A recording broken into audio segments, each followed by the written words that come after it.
Hocam sizi tanıyabilir miyiz? Benim adım Mehmet Kılıç, veteriner hekimim, Toş Birsen Urfa Şube Başkanı. Toş Birsen'i şöyle açılımını yapalım, belki isminden insanlarımız, hemşehrilerimiz çok çıkarmayabilirler. Tarım Orman Çalışanları Birliği Sendikası'dır. Bunun kısa adıdır Toş Birsen. Memursen Konfederasyon'a bağlıdır. Memursen rahmetli merhum hemşerimiz Akif İnan ağabeyimizin kurucusu olduğu önemli bir konfederasyon. Türkiye'nin sivil toplum kuruluşu bağlamında önemli kilometre taşlarından birine öncülük etmiştir. Biz hemşerimiz olması dolayısıyla da bundan dolayı da kendisine burada da rahmetle anıyorum ve bir hemşerimizin böyle bir teşkilatın öncüsü olmasına dolayı da ayrıca gurur duyuyorum. Toş Birsen şubemiz il genelinde tarım orman hizmet kolunda yetkili sendikadır. Yaklaşık 900 üyemiz bulunmaktadır. Oransal olarak 1200 toplam tarım personelinin yaklaşık %80'i Toş Birsen'e üye durumundadır şu an. Toş Birsen'le ilgili ülke genelinde de 40 bine yakın üyemiz var. Bu yıl hedefimiz 50 bin üyeye çıkmaktır 2016 Mayıs itibariyle. Bu konuda da hem Türkiye genelinde hem biz Urfa ilinde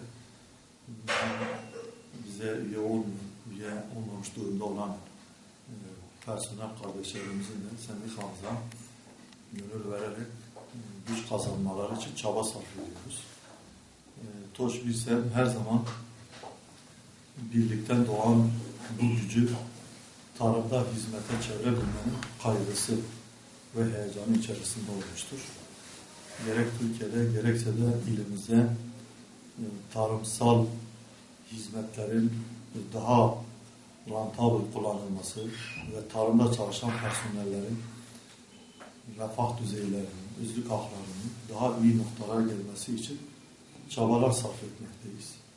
Misyonumuz kısaca Tarımsal kuruluşların fazla ve gerek çiftçilerin eğitimine, yeni ürün tanıtımı konusunda koordinasyon gerekiyor mu?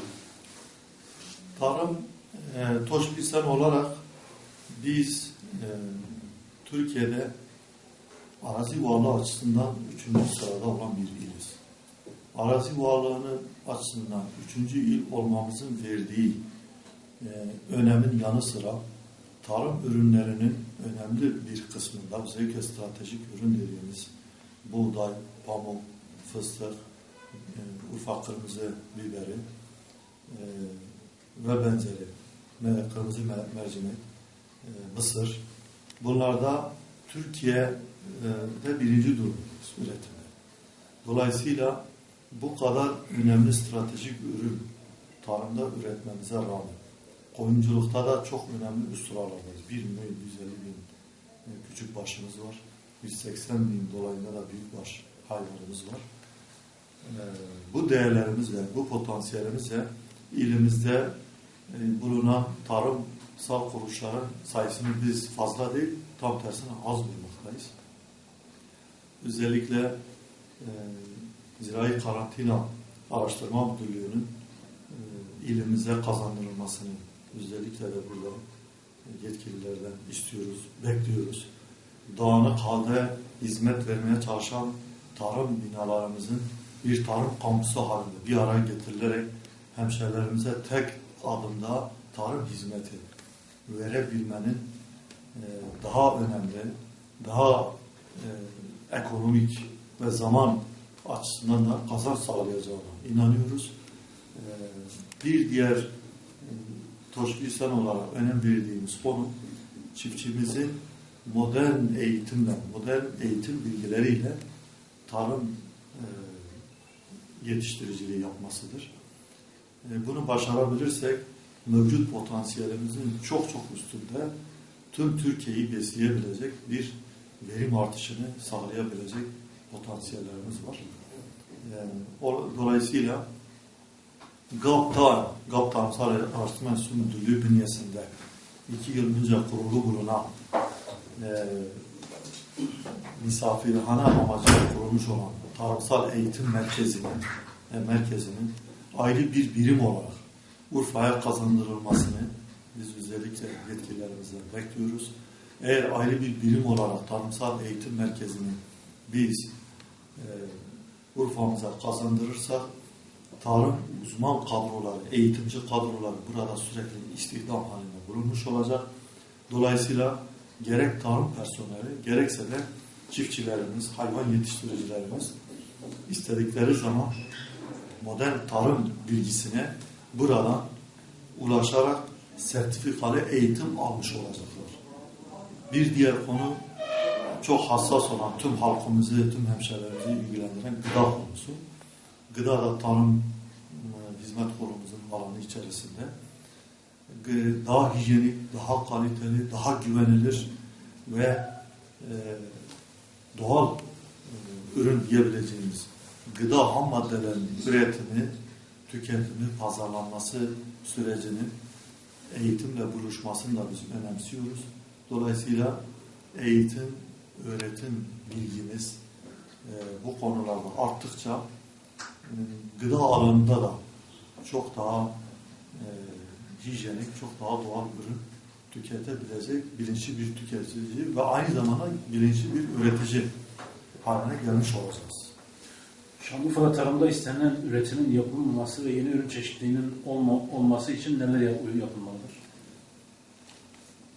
Tarımsal üretim seviyesine düşük olmasının en önemli nedeni bilinçli tarım uygulamalarını yeterince yetiştirici ve çiftçilerimizin farkında olmaması. Bu eğitimle, bu modern tarım teknikleriyle buluşamaması. İkinci bir konu farklı tarım ürünlerinin yetiştirilememesinin ana gayelerinden diğeri pazar sorunu. Yani yetiştiricimiz, çiftçimiz üretebildiği ürünün pazarını bulabilirse o alana da girecek.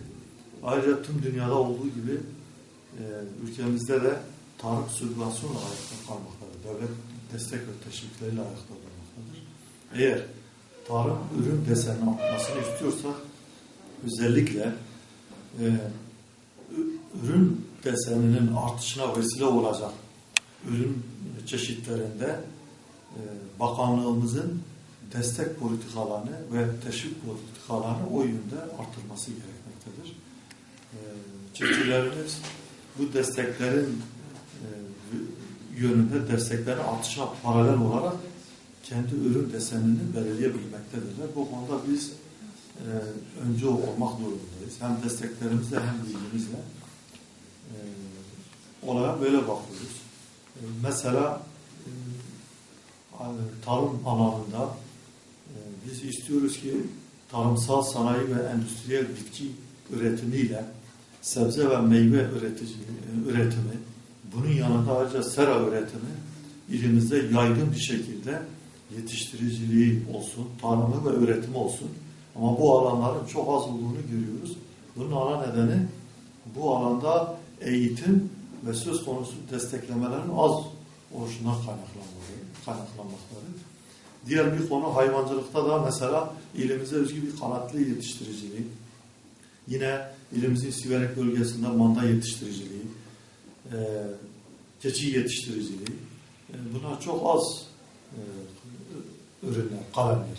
Eğer bunlara devlet önemli bir destek, ilimize özgü bir teşvik programı getirebilirse bu alanda da önemli yetiştiricilik potansiyeli oluşacak. Orada da verim artışı sağlanacaktır diye düşünüyoruz. Ben bu anlamda bize de bu fırsatı verdiğiniz için Şanlıurfa Gazetesi'ne ben teşekkür ediyorum. Bu röportajla sendikamızı tanıtma imkanı ve insanlarımıza, hemşehrilerimize faaliyetlerimizle ilgili bilgi vermiş olduk. Bu konuyla ilgili eğer faydalı olabilmişsek de bize kendimizi bu anlamda Urfa'nın bir STK'sı olarak mutlu hissedeceğiz. Ben size ayrıca geldiğiniz için de teşekkür ediyorum. Saygılarımızı sunuyorum.